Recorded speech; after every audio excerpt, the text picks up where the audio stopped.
I don't know why, but you are watching the Madness Comic Network. Are you mental?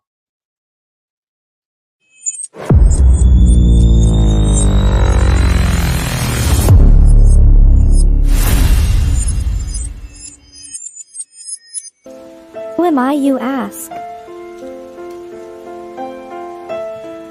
I was created in the middle of nowhere, surrounded by the waste of a dying world. I was bestowed with an insurmountable task: bring peace after decades of death, persecution, and chaos. I am a grandchild of war, destined to help two camps which hate has fueled for far too long. Surprisingly, I am not alone. Have an odd bunch to make the road a little more bearable. Come with me, to bring hope where there was despair, respect where there was resentment, creativity where there was destruction. I am Pinocchio, and this is my story.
It's Flip City Magazine, The Parodies, Special Edition, with savage send-ups of The Walking Dead, Star Trek Picard, Stranger Things, The Mandalorian, Guardians of the Galaxy, and more from the first 4 years of Flip City.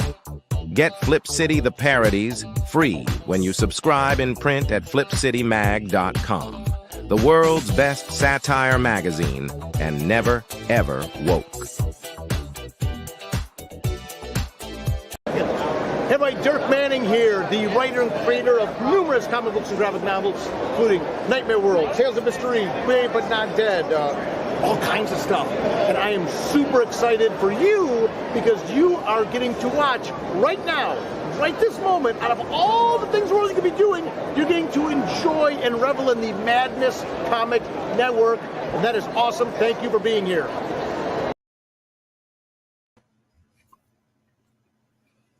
Alrighty.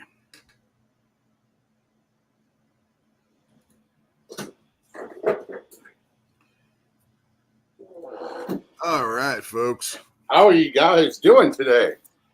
It's another Wednesday, and I got something different to show y'all today. This is cool. So, this is my version of the Tin Man from the Wizard of Oz. Okay. And I just finished this sculpt up maybe a couple weeks ago. Wow. And it was the publisher on the book that I'm working on right now called Oz, The Nightmare in Emerald. Wow. Commissioned this as a prototype collectible, and I've ran this after sculpting it, ran it in the 3D printers in my shop. Wow. And I am just testing out this today. I'm actually kind of doing two things at once. I'm working on getting the dry brush zenithal highlights on this before I start painting it with a lot of washes and layers. And then at the same time, I'm testing out a new camera setup, which will you look good. Let me do my facing camera as well as being able to show like drawings or while I'm painting or doing something like this. So are you trying out join a hub content or something? Say what? Never mind. What is Zenithal? You were talking about Zenithal. I remember Zenithal. Yeah, Zenithal. I remember when you painted the Cthulhu figure. Mm-hmm. It was just amazing how you sprayed it with dark colors first. Mm-hmm. Then you put on green colors on that, and then you did the light colors. But now it seems like you're working in reverse. How come you're working? No. It's actually the same process because with that big Cthulhu, it was the same thing. Yeah, you're doing a zenithal. Okay, and what that is, zenith, meaning an angle. Right. So in this case, I'm not using an airbrush to spray from an angle, but rather I'm brushing using a cheap makeup brush. These guys are the best things in the world for doing a zenithal dry brush like this. What is your wife going to do when she discovers her makeup brush is gone? She brought it to me. Oh, even better. Now that's called a loyal wife. So that's cool. So anyway, doing this, I will base the figure in black. Okay. Typically black, maybe a different super dark color. Like on Cthulhu, I think I did a very, very dark green. Yes. I wanted to still have a green cast to his shadows. Yes. So but it starts with basing the whole thing in a very dark color, black, or a dark, a dark version of what your dominant color is. Yeah. And then you can do this with an airbrush, or like right now I'm doing it with this makeup brush. And here, the reason I like the makeup brush is I can reach in here. I actually like the makeup brush better than the airbrush because with the airbrush, if I spray, I mean, it's a straight line from where I spray. So if I'm trying to get, the side of the head there, then it's going to pass across the hand, and that's really tough. Okay. But with this, I can just take this big fluffy brush and reach in here. Right. And just dab around on it. And you'll see how, the paint that's on here, I literally am dabbing the paint and drying it off on this paper towel. And then I will just, it's almost like dusting it. It's fascinating, and I saw when you first started, it was completely gray. And already it looks like fascinating highlights. By the way, Jim O'Reilly says, hi there. And is that hand sculpted? And then we have Christopher Brown who asks, I just got here. Do you use Zenith or slap chop, whatever that means? Yeah, I'm big proponent of the slap chop method of painting miniatures and figures. Because with doing slap chop, and for those who aren't familiar with what slap chop is, no, I never heard that. I thought that was a type of food. Slap chop is very much what I'm doing here, where you base the whole thing in a very dark color, right? And then you dry brush white over it, and that's going to make all of the raised areas pop away from the black, and you're essentially creating ambient occlusion shadows all over, which ambient occlusion is the phenomenon of, like, if you sit two objects, like if you look right here, there's a little bit of a shadow, not much of one because it's not catching huge direct light. Right. Ambient light around the room causes shadows in all kinds of different directions that are really tiny, and you can emulate that with dry brushing like this, because you're only picking up the higher little ridges of the surface. Okay. And so it leaves the areas that the paint can't get to remains that darker color. Now, what keeps it from being overdone or oversaturating to where you get in? Because I noticed you're hitting it a lot. And yeah, it's a gradual process. Okay. I mean, if you come in there and you have too much paint on your brush to do it, then you're going to have problems. Like you're going to end up blowing it out, too much color, too much white. All right, so my buddy here, Jim O'Reilly. Jim O'Reilly is also a sculptor. Yeah. Oh, cool. And he does some amazing stuff. Do you got any images of some of his stuff too? I mean, I'm not trying to rain on Leslie Parade, but oh wow! I just noticed the pipes in the back. It's like,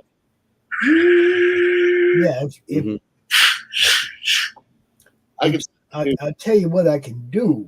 Yeah, I can get Jim to drop a link to where you can go look at his stuff. Oh wow! If he would do that for us, Jim, can you drop a link in the chat?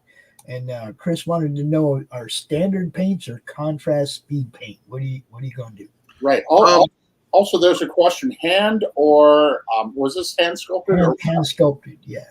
This was sculpted digitally in using Maya and ZBrush. Oh wow! Okay. So those are my go-tos for all my sculpting, and I use those for all kinds of stuff. All right, so Chris has some stuff to say. Is it standard paints or contrast speed paint? Yes. Both.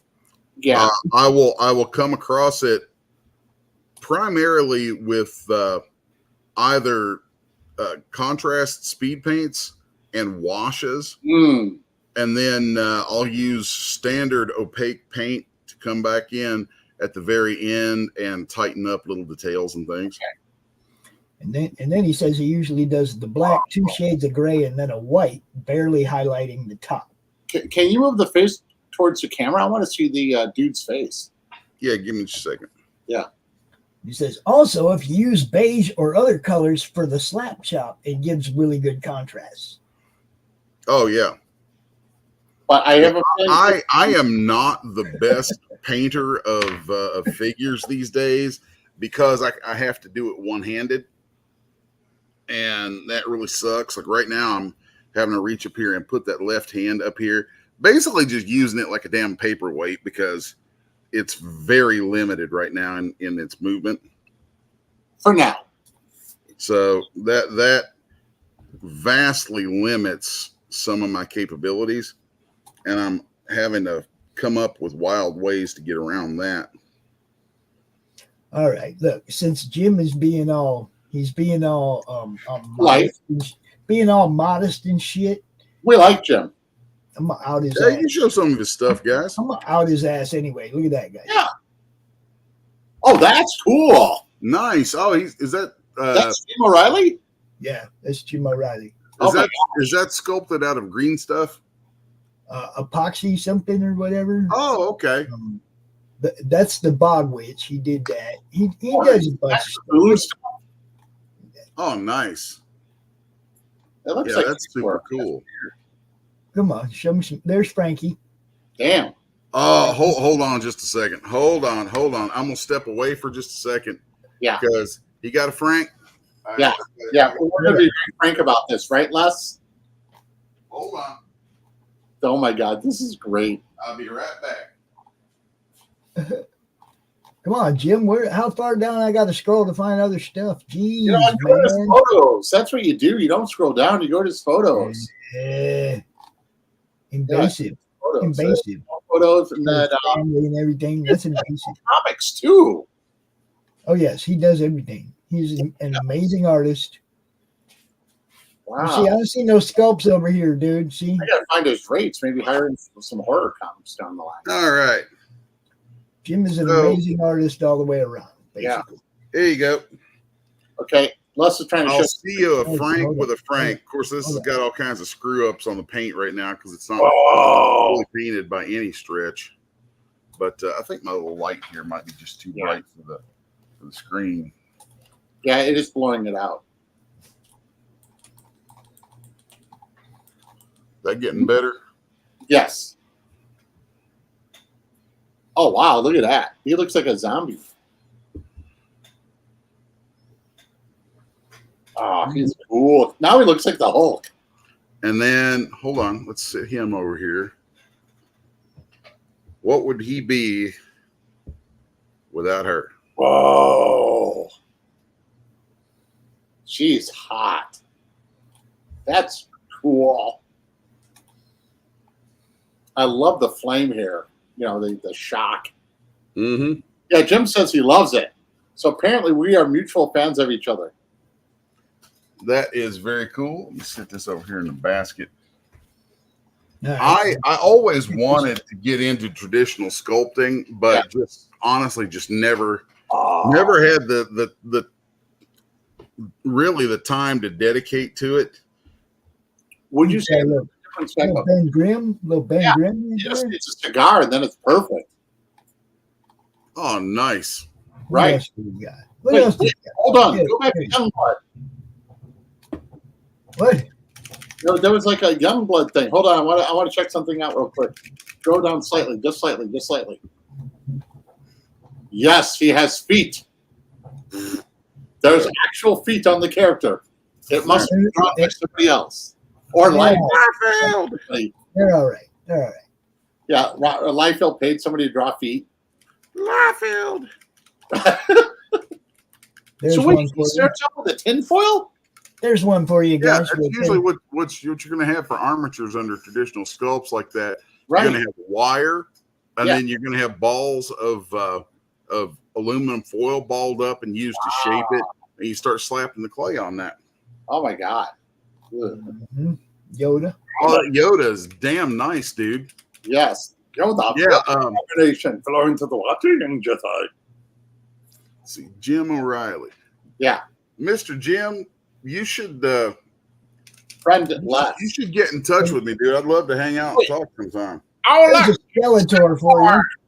There's a Skeletor for. Look, this dude's. I try to tell people, man. It's like we have some people in the madness that are beyond amazing artists. Yeah. Okay. Jim O'Reilly's one of those guys. And He then will you have he will never ever give himself that kind of credit, but he is one of the most amazing artists I've seen. Yeah. Straight up. So then why am I here? Look at that. Look at that. Look at Wow. that. Look at the chains around his waist, everything. Look at that.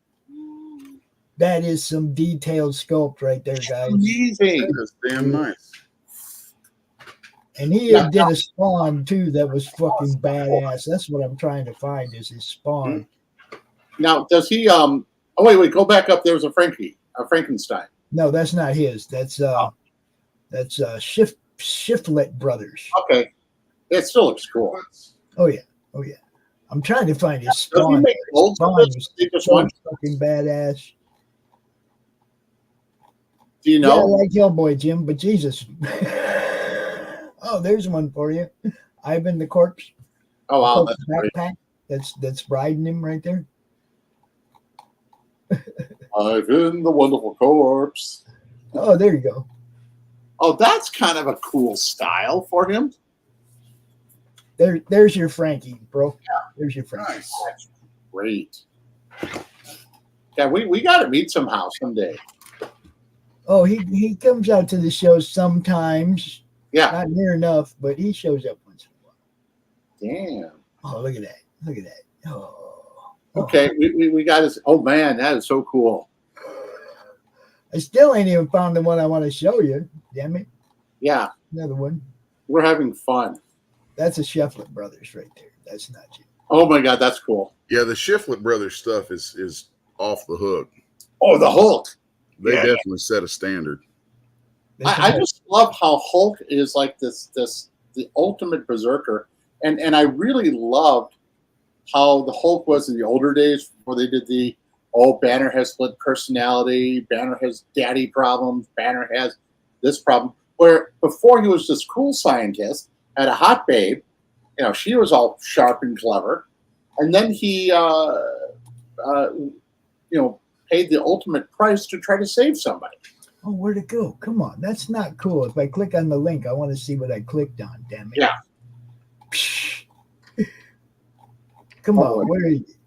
See, it's on. He's got it right here. It's right here. This Spawn right here on eBay, but there's no picture there. Where's some real pictures? Damn it, Jim. Earthworm, Jim. Oh wait, what is that called? There it is. Yes. Jesus. Yes. Wow. Man, McFarlane, eat your heart out. Look at that shit. McFarlane's crying. Mm-hmm. There you go. You can email him right there, guys, if you want to. What's amazing is Les has this over the top amazing skill. I mean, it is to me beyond control. I am pleasantly intimidated by it. And then we have Jim. Again, these skills are pleasantly intimidating. Which and this is what I love about this media that we're involved with is we go beyond the logic. We go beyond reality, and seeing these things in 3D, just is so enjoyably over the top. It's inspiring, and this is why I love art so much. Les is I'll be blunt. I'm a fan of your art, Les. I have to admit it. Yeah. That's okay. I forgive you. Okay. But if we could zoom in on Les's art, I want to see the new stuff. That's what I'm doing. I'm pulling it now, Jim. We gave you your love. You're out. Yeah, Jim, if you're listening, and if you get a camera set up sometime, I'd love to have you on. Yeah, that'd be cool. I have to send him a better camera, bro. His camera, the resolution on it is so poor. He can use his phone. I have an extra camera. I just haven't. Where does he live? I'll just drive there and use my camera. But yeah, he comes out to the show sometimes. Okay. Where does he live? The Sunday show, the draw stream. Okay. He comes out to that sometimes. Wow. Now, are you using a purple color? Yeah. And I'm going to do something that's going to be kind of wild looking here. Okay. I want to see this. I'm going to take. Oh, I'm excited. So this is Army Painter Speed Paint. Wait. Hive Dweller Purple. Yes. And I'm literally just going to drip this in a bunch of places in here. Yeah. And then taking a brush that's kind of wetted down, Right. spread that around. You notice I'm doing this on the under part here where his ground shadows would fall. Yeah. So, and then I'm going to get a lot more water on here and just use that to spread that out as a wash. Yeah. I may end up having to re-dry brush a little bit of white in here to pick up more of the bricks and stuff in the end, but that's okay. Yes. Because that purple is a much better color for shadows. That's what one of the Hildebrandt brother, the one who passed, I got to meet him fortunately at a convention, and he told me that his secret for shadow is to never use black. Yeah. And that was like a boom epiphany. Yeah, my boy Nathan, young man who does a lot of colors for me, who I've kind of helped train him up. Nathan, one of the first things I told him when he started doing stuff with me was, never, ever use black. Like, I mean, you can, but it's I don't recommend it. Yeah. It's like if I'm doing something quick, what I'll do is I'll do a rough painting in black, and then I'll do a Gaussian blur, and then a few other tricks, but I'm not a colorist. Yeah, I'm a cartoonist. I would go the absolute opposite, because like now for figure painting like this, I'm basically doing a version of a slap chop where I'm starting with the absolute shadows and building upward through a zenithal highlight. Right. But if I'm actually painting, I will never, ever, ever start off with a dark color. Wow. Never. Because as you put more color onto a piece, you're going to end up, the more color that's there, the more it builds up, and the darker it's going to start to seem, the darker it's going to get. And if you already start with something super dark, then you're blowing out your ability to see what your values are becoming. So, it absolutely ruins you. Yeah. So it's I think always better to work from light to dark. Okay. So you do the opposite. You start from the light, and then you add the dark instead of starting from dark and going to light. Well, when I'm drawing, if I'm doing a painting, right? By the time I get to the point where I'm doing colors, I've already designed into the artwork where the shadows are going to fall, and I've probably drawn their shape, maybe even sketched them in a little bit. Okay. And something that I like doing quite a bit is finishing out like the beginnings of a painting with pencils and things like that, so that I get kind of a grayscale down for the actual drawing. But I will intentionally not go very hard with that, so that it doesn't have fully committed shadows out of that. Okay. Because the thing is, the darker you go, you're committed, and you really don't want to have to try and back that up to something light after you've gone dark. Okay. That's how you end up with stuff that looks like mud. Jim wants to know, how do you like the Army Painter paints? Oh, Army, my opinion for doing this stuff, Army Painter is the best. Okay. Period. Wow. I thought they were only for Army men. I thought it was only like camo colors. Oh no, the Army Painter Company, they have a massive line of paints and different formulas of paint, so that like it's not even about the colors. Okay. Right. A lot of times with this kind of paint and what you're doing with this, like this stuff right here, where this is called speed paint. Yeah. A speed paint is like a wash, but not as thin.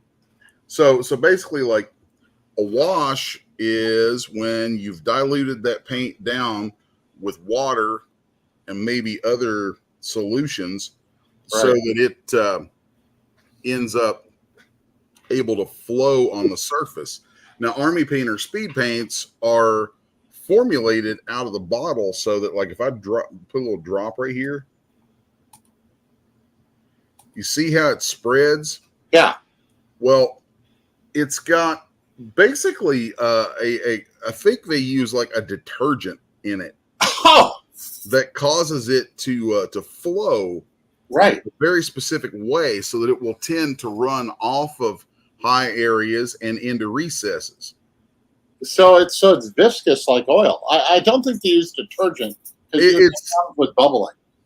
Well, there is God, I can't remember the name of the channel. There are a bunch of different interesting YouTube channels about this.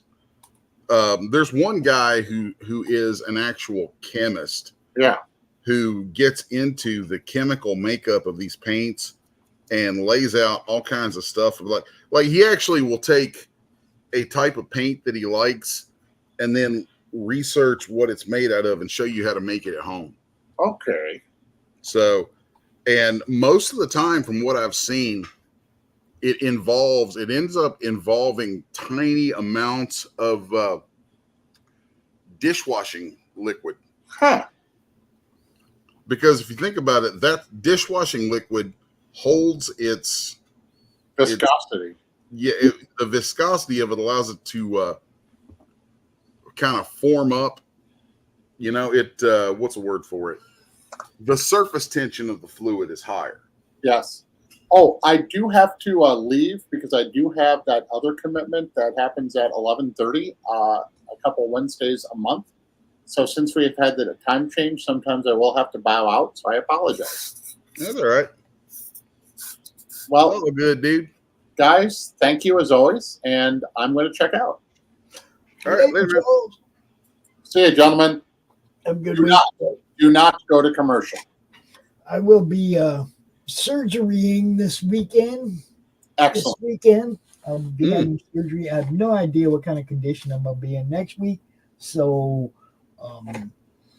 Les, I'll make sure we set your show up before we leave the studio, stuff like that for next week. So it's all set up there, easy to mess with. So, because my phone can't do anything from the hospital. I can't do anything. So, trying to make sure we get all the shows set up before anybody leaves the studio this week. Gotcha. And Charles, if you're still watching, we're going to need you next week just in case. Yep. That's one thing. I got that old cheapy ass phone, and I can't manipulate the StreamYard backstage and commercials and all that shit with this cheap ass phone. I can log in. I can come out here and talk. That's about it. You know, with my phone.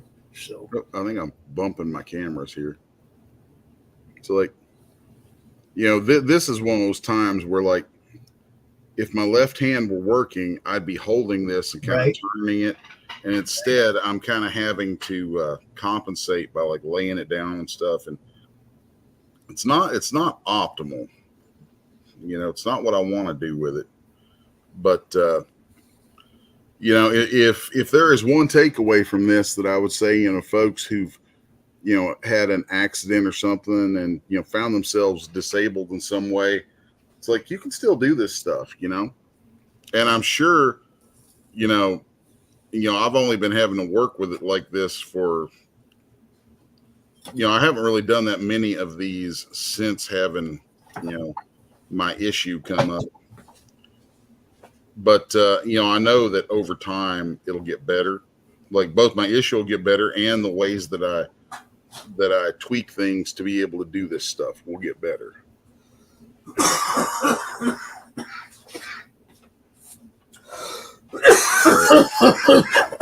Ooh, that was a good one. You, sir, are a inspiration to anybody that faces some kind of life-changing disability, right? Life-changing bullshit. Look, when somebody comes up and ties your left arm to your side and puts one of them straight leg braces on your leg. Mm-hmm. Go try that out for a little while, people, and tell me how that works for you. You know, I can tell you, it's gonna suck. Yeah. He basically had to learn to walk again. He's had to learn to do a whole bunch of things again. And this man has no quit in him. That's why he's an inspiration to me. Look, he's over here one-handed doing all this stuff, guys. He created foot pedals to aid in his drawing and to aid, you know what I mean, like guitarists have, right? Foot pedals to aid in his ability to draw, take the place of what his left hand does. Crazy stuff, man. But this dude is so innovative because he has no quit in him. He's gonna keep doing what he does. That's what you gotta do, man. Yeah, it's like there are no problems, there's only solutions, right? Yep. Just challenges to solve as creatively and effectively as you can. Yes. That's why I love this dude right here, because he thinks the same way I do. You can't look at anything other than a speed bump that you're about to lay rubber across. Yep. You know? My father would say when I was a kid, in that crazy sounding Eastern Kentucky way, he'd say, "Son, can't never could do nothing. Can always gets there first." And see, look, here you go. Jim says, fantastic work. Frank Frazetta had to teach himself how to paint with his left hand after a stroke. After a what? A stroke. Same thing I had. When they were putting me in the hospital, I was laughing as I could feel my left side going away. I was laughing, and they're like, "Are you okay?" And I was like, "Y'all don't realize I'm in good company." And the funny thing is, Jim, is that he's sitting in the waiting room at the hospital with his tablet, and he was arting. Yep, I was as working his on left side was going away. He was working. He was working, dude. As I could feel my left side drifting away, I was still doing page layouts for Homestead. That's Homestead, the Dirk Manning book that Les drew. Yes. Dirk, the Dirkinator. Dirk. I get to see Dirk in a couple weeks, bro. He's got all kinds of shit going on. I get to see him at Grand Rapids here on the 16th. 10 days, Dirk. Be looking for you. And that's the other thing, guys. I told you, I got surgery on Friday. I will have 8 days to get myself in good enough shape to walk a con. Woohoo!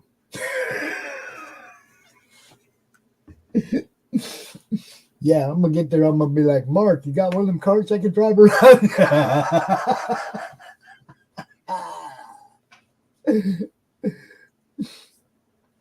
That's Mark Hodges, the showrunner up there at Grand Rapids Comic Con. Good dude. We've interviewed him a few times on the network. Yeah, Jim says you're inspiring. Keep going, and that's what I said, Jim. It's like, dude blows me away, man. Just kills it. I've drawn, last count was upwards of 450 pages of artwork since the stroke 19 months ago. 450 pages, guys. Yep. I average anywhere from 3 to 5 pages a day. And you figure over the course of 19 months, that's, 10 months would be, let's say, 300 days. Another 9 months would be, let's just rounding out to make easy math. So 10 months would be 300 days. Another 9 months would be almost 300 days. 9, 10, 11, 12. Yeah. So yeah, it's been like 600 days.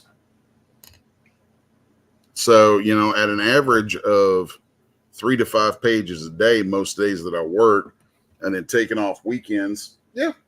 I've been keeping my pace, you know. And doing a little bit of this, a little bit of this, a little bit of this every now and then to change things up. It's like, that's what I like about Jim. It's like one time he'll show up, he'll be doing this, and then he'll show up, he'll be doing something else. That's why I send him a link to the draw stream every Sunday, because we love to have him out there. He has some cool shit. I keep meaning to come, but it's like I work so much during the week on this stuff that by the time the weekend comes, and like coming up this weekend, I ain't gonna be around, folks, because this weekend it starts deer season down here. And I just got me a new pew pew set up, and literally yesterday I was ducking in and out of meetings, phone meetings and stuff, as I was going out and taking shots to sight in the scope. So, and that's another one of those things that's been a bit of a challenge, you know, because, you know, if I'm shooting, how am I shooting rifles one-handed? I built a little cradle for my rifles that snaps onto the boot of the camera boot, the thing that you attach cameras to, that you put on tripods and different, you know, kind of grips. So I can carry these tiny little camera tripods and things like that. Basically anything that you can do with a camera, I can pop one of my rifles onto it. Nice. Because I'll be damned if I'm not going to go hunting. Because like I said, guys, this is one innovative dude, and you're not going to take away the things. I'm surprised he hasn't figured out a way to press chords on his guitar neck yet. But I'm working on it. I am absolutely. I've got a few different thoughts on it, but frankly, I've been so busy with artwork that I haven't really been able to spend much time giving that the appropriate level of thought and actual trial and error. That's one of the things I'm hoping for next year, is that I can I really just want to take like a month sometime and spend that month where every day the only thing I do is pound away on figuring out a way that I can still play and getting something together with that. Yeah, man. So, I mean, can you right now put an hour away a day just to work on your left hand? Do you still do that? Oh, I'm. There isn't a day goes by that I don't work on that hand and the leg still some, because you know it's just what you got to do. Because I don't care if it's Mary Had a Little Lamb. I can't wait till I hear you play something on guitar again. That is the number one thing that I miss the most. That's why I say that, man. It's like I want to remind you, don't forget your goal. I want to hear you play guitar again. You know. Well, I have no doubt that it will happen. It's just a matter. It's not an if, it's a when. Right. So, you know, I won't let up until I have that. And even then I won't let up, because I'll just go back to working scales and practicing and doing all the crazy stuff that I want to do with it, you know? Oh, there's so many fundamentals that'll help you get back into the field, you know. And I was before this happened, I mean, I could absolutely shred, and I miss it. You know, I was never great. I could play the bass. I was never great, but I learned to play guitar mathematically. I can see that. If it hadn't been for music, I learned the notes as numbers. You know what I mean? It was like, I learned the scales, the progressions as math formula, because I was pretty smart in math when I was a kid, you know. And when my friend went to teach me how to play guitar, he was like, "What are you more comfortable with, math or language?" And I was like, math. He said, all right, this will be easy. And he taught me how to play guitar in 3 days. You know, like I was playing decent songs in a couple days. It was crazy. Oh yeah, there's a whole methodology you can use based on that stuff. Yeah, as soon as I said mathematics, as soon as I said I'd rather learn through math, he was like, oh, this will be easy. He started writing shit down. He drew out some bars, you know what I mean, and started writing numbers. And he's like, you know, and he's like, this is this, and I was, oh, no way, is that easy, dude? You know what I mean? Oh yeah. I can't do it now. I mean, if I picked up a bass now, there's probably like 3 songs I could play. That's about it. I would say before I'm back on a guitar, I'll be on a bass, just because the size of the strings is a little easier. Like I have picked up, you know, I've sat and put my hands on the bass a few times now. Every once in a while, I will pick it up and, you know, sit there and get my fingers on it. But I mean, I have to literally take my left hand right now and take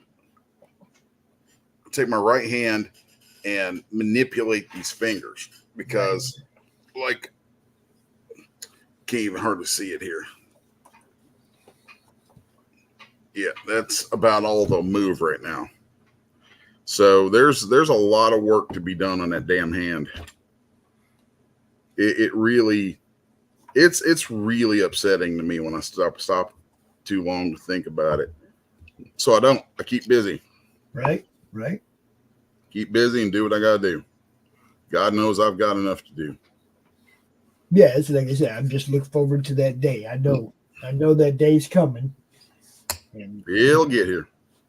I'm like, man, you know, people when people are deprived of the things they love the most, it's the worst, man. It's like I can remember my stepdad, right? He had a quadruple bypass. Ooh. Right? That's real. They told him, you can't do this anymore. You can't do that anymore. You can't do that anymore. Basically, they told him you can go over there, sit in that chair and eat ice cream.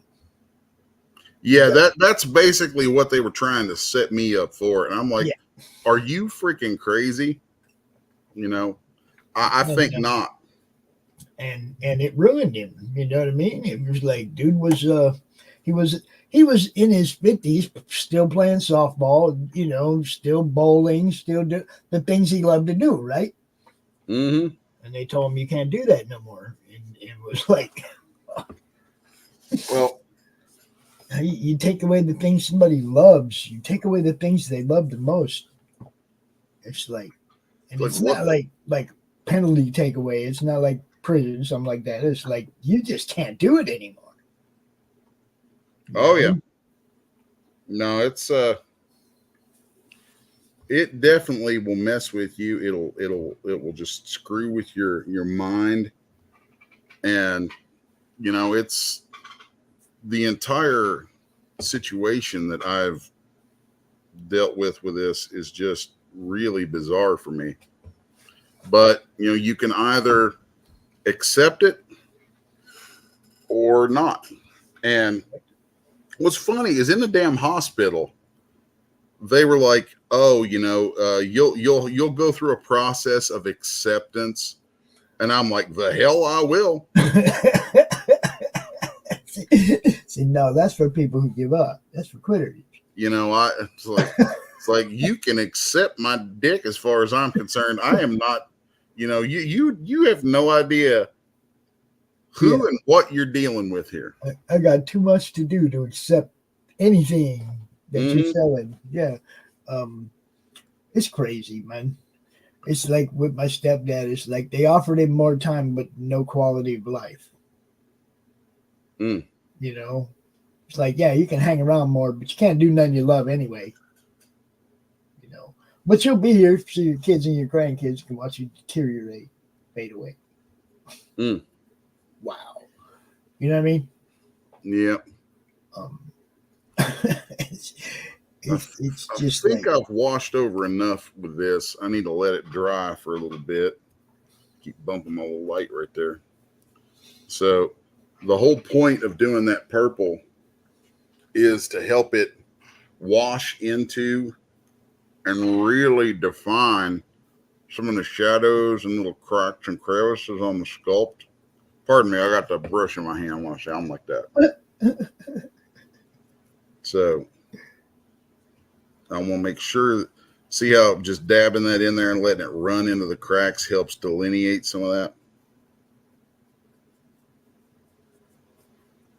So then, of course, those bricks and things are going to end up getting painted kind of a gold. So let's go back under here.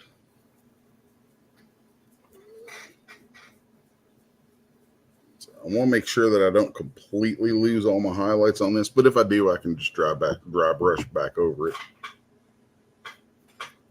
So, because I definitely want that purple. I want the purple to show through just a touch, because I'm going to be dry brushing some browns and oranges and things over this to build up color for the ground there, and then the the yellows and golds for the brick. It's a little light on that shoulder right there.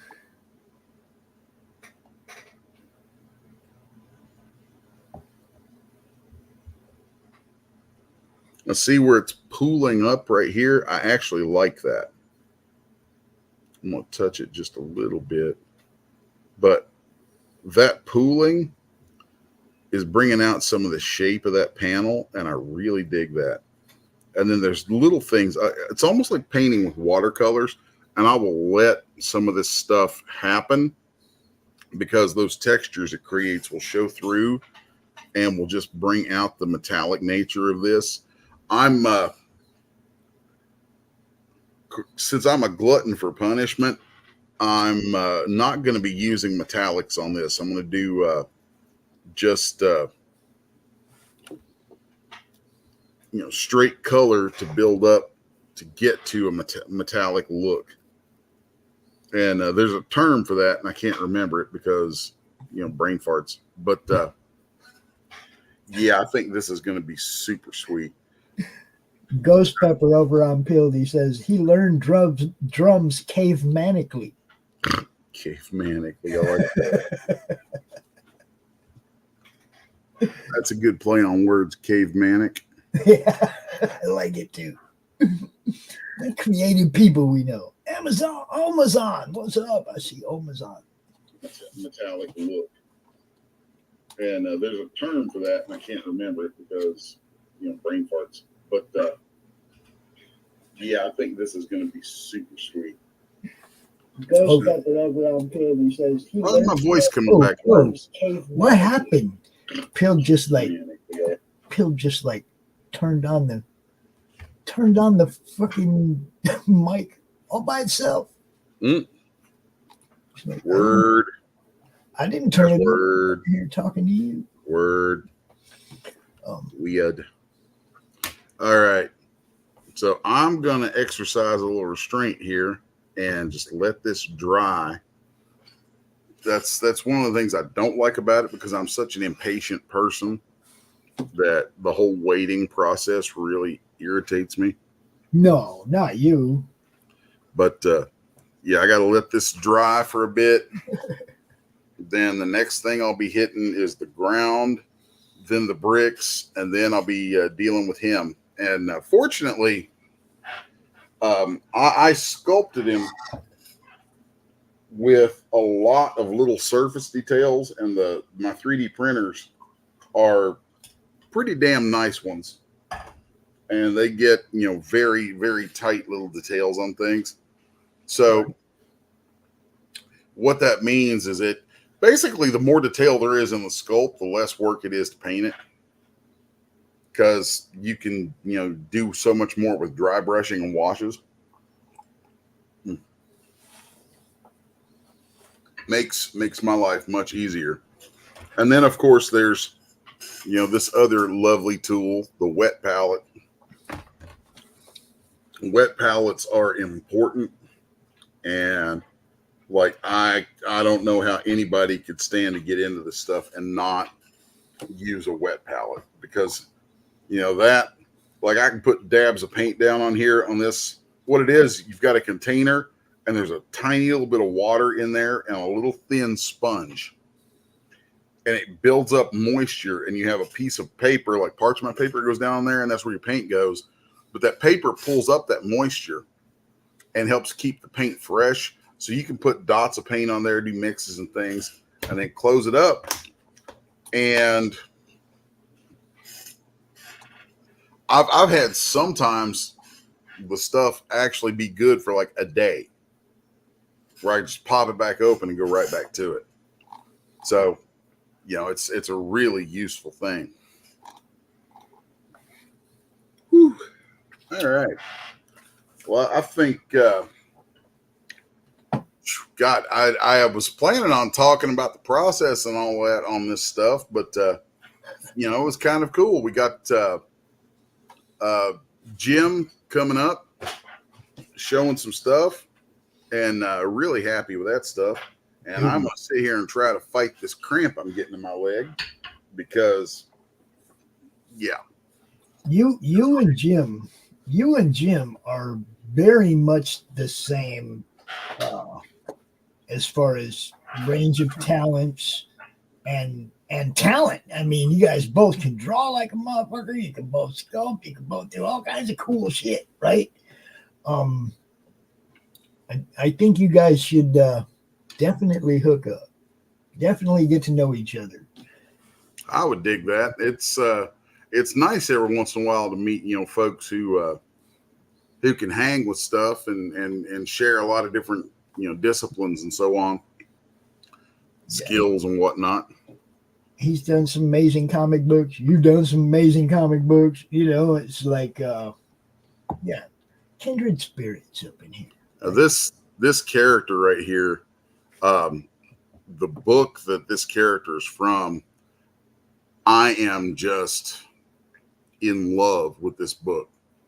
I think it's going to be, well, there's one particular 2-page spread from this book that even though I drew it a couple of months ago, I'm like, I oftentimes keep it open, keep the portfolio it's in open and sitting next to me, so that at the corner of my eye, I see it. And I'm like, that's the bar now. It's the best. Not every new page you do, like, what's the way to put this? You always want to be improving. Right. But you hit periods where the level of improvement is like maybe a little bit each time. And sometimes you go for a while where you're like, okay, I'm here now, and this is the work I'm doing right now. Right. And then you take a jump. And something that I like doing is when I take a jump and I sit back and I'm like, oh shit, that's a new bar. That's the new bar. That's the new baseline. And I will take a piece, you know, that piece of work, and I'll keep it or a copy of it where I can see it as a reminder. Yeah. So that as I'm working, I don't let myself slack or fall back into maybe old habits or old decision making, things like that. And that whatever that new bar is, you know, it's like, okay, I see it. That's where we got to go. See, and that's the way I look at it. Like kind of with the network, it's like we do something, we hit a plateau, we hang there for a minute, and somebody comes up with a new show, we do something different, boom, we hit a new plateau, we hang there for a minute, but we're never satisfied with the plateau that we're on. There's a little homestead werewolf bust peeking. It's Wolfie. It was peeking out the corner over there. It's Wolfie. Yeah.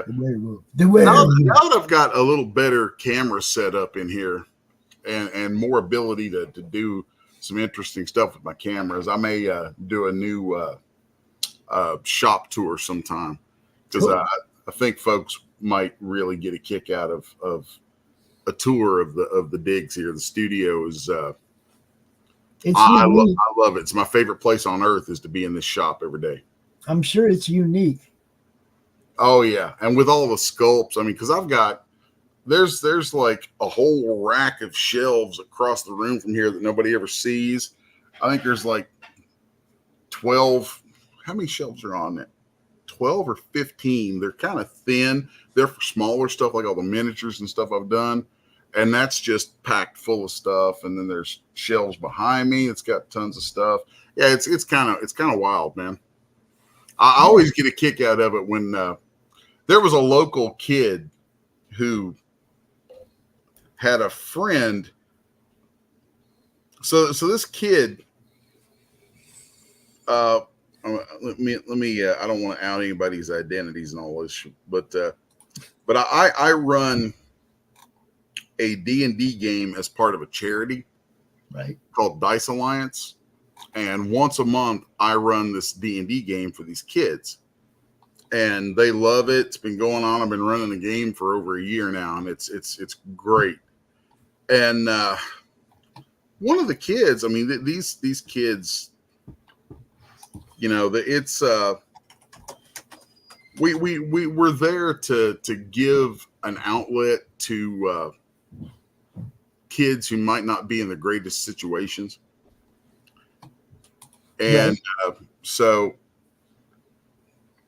this one kid comes in one day and he's acting kind of funny.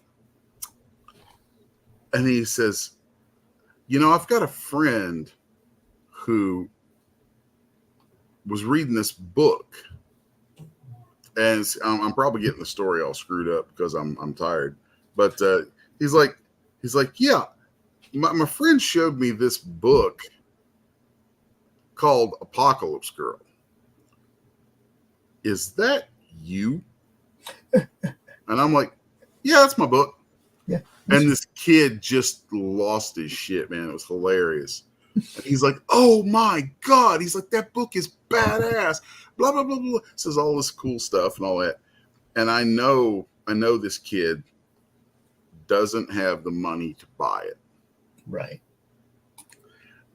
And don't anybody go thinking that I'm like some big, you know, softy who's like, you know, just give shit away and will let people play on me for that. Because I know that I am, you know, I know where my heart is. Yeah, but, he ain't never sent me a book. Ah, shit. Pay up, pops.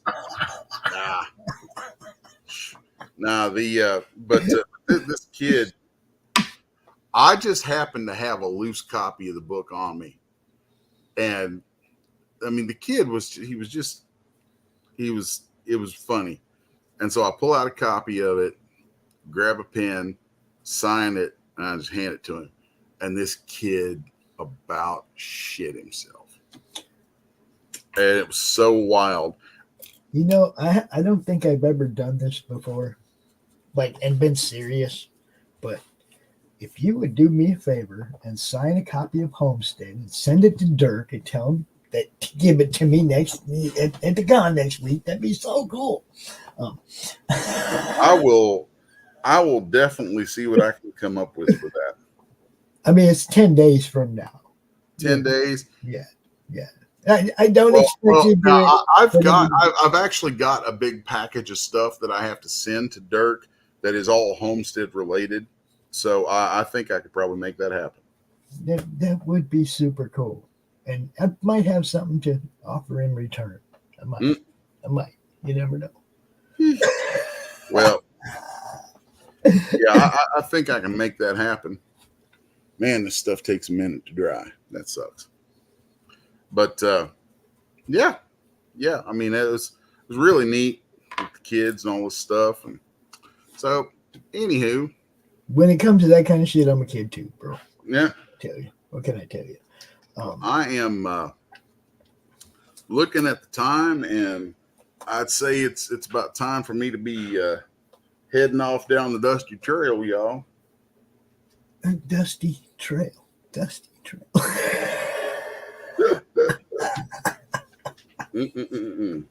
All right. So what are you working on right now? What's the next big thing coming out? Let's see. The next. Oh, Lord. Well, a bit of a stylistic change for me on one thing. I'm actually doing another book with Rich Davis, and it's called Angel Hunter. So, and I'm about about 20 pages deep in the artwork for that. But it's the reason I say it's stylistically a departure for me is because it is and it isn't. It's got a huge influence of course, Bernie Wrightson, but that's kind of by way of, I'm not a big manga person. Right. But I do really love the manga Berserk. Okay. If you haven't checked it out, Berserk is baller, dude. It is violent. The artwork is off the hook. You can tell looking at it that the guy, and his name escapes me right now, but I have seen things where the guy actually talked about being inspired by Bernie Wrightson. So it's like Bernie stuff made it to Japan. Japanese guys were influenced by it. And now I'm kind of picking up and doing this project called Angel Hunter that we're dubbing it an American manga because it's kind of an homage artistically to Berserk, which is like the one manga that I absolutely think is worthwhile, like truly amazing. I like Berserk, and I like the works of Junji Ito. Junji Ito's stuff is some of the best. His manga are some of the best horror comics in 40 years. So, we've got this thing we're doing called Angel Hunter. And also one of the weird things about it is, like, unlike American comics, this is not going to be like single issues. We're not doing floppies with this. This is a giant graphic novel. And it will be, I think the first book to come out is going to be at least 72 pages. So, and I'm like 20 pages deep into it so far. That's a big thing that I'm currently involved in. Then there's also the book that this sculpt is from called Oz, the Nightmare in Emerald. And I've finished the first issue of that. So I've got the script for issue number 2 and should be starting work on that soon from the same publisher, which this publisher's, they're brand spanking new. I mean, I'm like, some of the stuff I'm doing for them will be some of their first books to come out. So the name of the publisher is Resolute Bliss. And I'm very excited by these guys. I mean, they've got good startup capital, it seems like, and it's made up of a couple of dudes who've been around the business for a very long time, and they know what they're doing. So I'm excited. I'm doing the Oz book, and then there's another book called Paradox, which they operated under a different name publishing back in the 90s for a while. And before they closed up shop, they got, I think, 3 issues of this series called Paradox out the door, which was like a more visceral, it's got a real Sandman sort of flavor to it with some of the high concept, weird, allegories for big themes and stuff. Anyway, they got 3 issues of that out the door, and they're republishing those 3 issues. And then the series is a 6-issue series. And they've got me to do the last 3. Well, actually, I finished out some stuff that was left over for issue 3 they wanted done. I worked on issue 3, and then I'm the one doing all of 4, 5, and 6. And then I did paintings for all the covers, all kinds of stuff like that. Oh, let's see. They also, if you remember back in the 90s, there was a horror anthology called Gasp.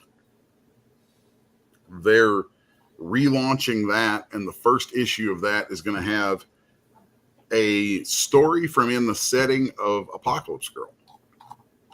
It's a Mama Shotgun story, 6-pager that I did for that.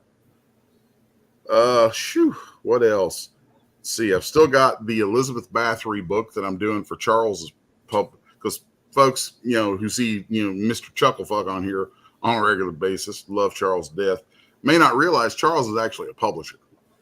Yeah. And there's a book that I've been working on for him for quite some time that is a one-shot about Elizabeth Bathory. So that's in the works. And I recently started. Oh, geez. I recently, well, shouldn't say started. I recently finished the first draft of the script for Apocalypse Girl Volume 2. And that's going to be fun. I probably won't start on that until sometime next year.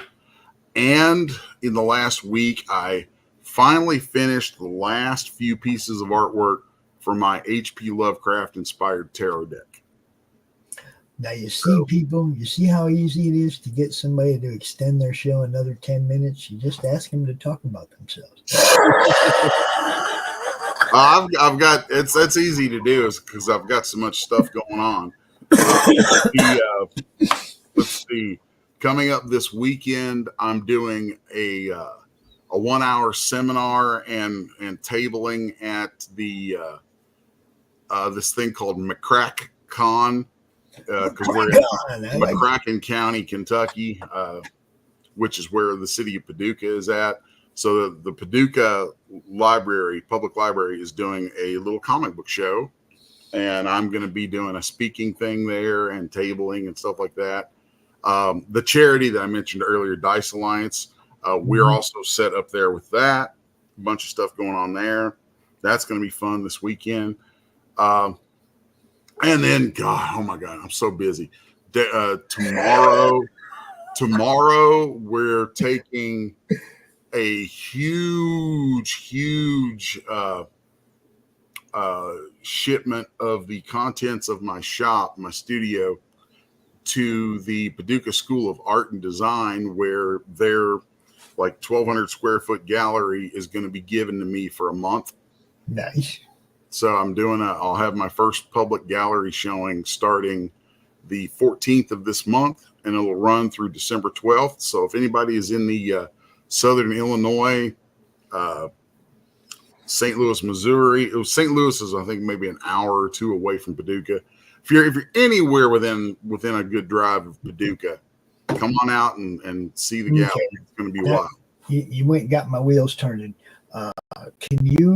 Can you do one of your shows from the gallery and show everybody the display and everything? I could probably make that happen. Okay, let's plan one of your shows while you got the gallery set up to do that. And yeah, I'm pretty sure that we could do that. Cool. So, and also for folks who don't know, I recently signed with Malice Media Representation out of Austin, Texas. So they're an agency who represents actors and artists and writers.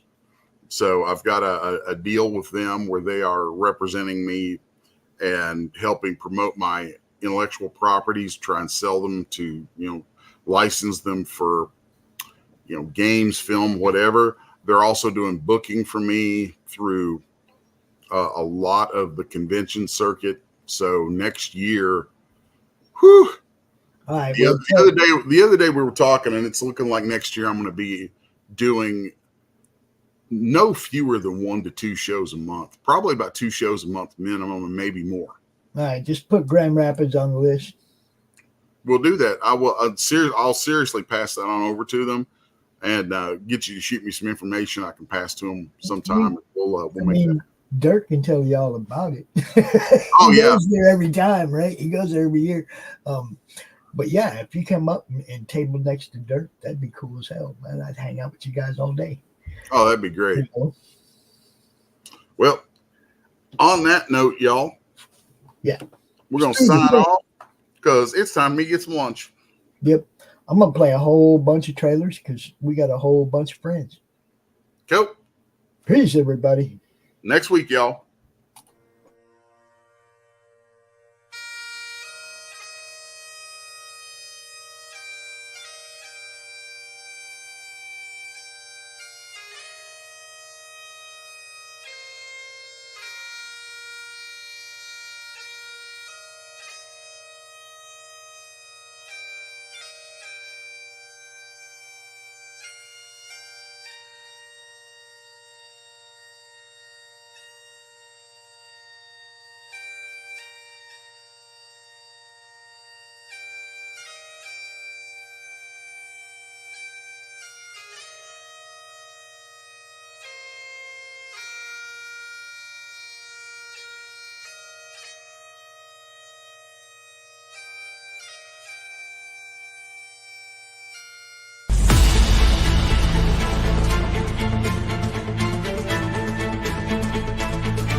when a series of shipping disasters points to a mysterious sea monster. Sherlock Holmes and Dr. Watson leave the comfort of Baker Street and board a freighter where they encounter unexpected betrayal and come face to face with the enigmatic Captain Nemo and his submarine, the Nautilus. As they delve deeper into the case, they uncover a conspiracy involving a Russian Tsar with an airship that rains destruction on unsuspecting cities. With time running out and the world on the brink of war, the heroes must use all their skills and resources to stop a massive conspiracy and prevent global conflict. From Eisner-winning writer Mike Baron and illustrator Richard Bonk, dive into the depths of adventure and unravel the mysteries of the sea with the world's greatest detective in Leviathan. Order now at baroncomics.com. Electric bolts from a stormy sky, leather wings of a dragon's flight, a psychic sword cuts through the night, a fiery heart standing ready to fight. Southern nights they rise and soar, God in the south, yeah, they're ready to roar. From the shadows to the shining lights, that they'll protect you day and night. Southern nights.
Little president in his sandbox play, build a tower, make it stay. Digging deep through the golden sand, building the future with your hands. Tiny suits and shiny shoes, making plans and making news. Friends all gather to join along, in the sandbox they all belong. Little president from that play, every day a brand new day. Learning, growing your own way, in the great big sandbox that is the USA. The USA. Share your dreams with everyone, sandbox fun under the sun. Big ideas taking flight, with Little Trump everything's bright.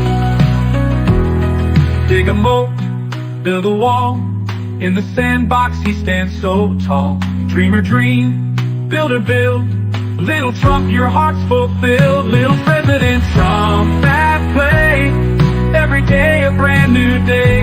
Learning, growing your own way, in the great big sandbox that is the USA. Hooray, hooray, for the USA.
How do you end this thing? How do you put the where's the brakes on this bus? I forgot. Jazz how to drive. hands. Jazz hands and